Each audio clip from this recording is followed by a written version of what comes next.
কয়েকদিন আগে খুব বড় বড় কথা বলছিলেন একজন বিচারপতির চেয়ারে বসে।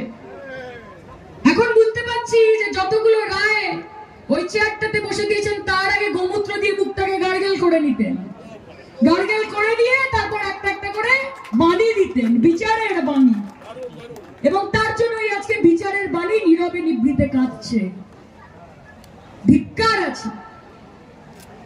এরা মানুষকে বাঁচাবে? এতদিন আপনারা মানুষের বিচার করতেন, এবার মানুষ আপনার বিচার করবে। দেখুন সেই দিন দূর নয়। মানুষ আপনার নামুন না মাঠে, আসুন খেলুন।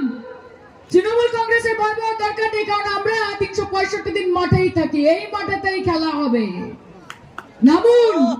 কত ধানে কত চাল জামানত বাজেয়াপ্ত করে যদি বাংলার মানুষ লোটা কম্বল নিয়ে এখান থেকে বিদায় না করে, কথা দিয়ে যাচ্ছি 2024-এ তৃণমূল কংগ্রেস খেলবে না।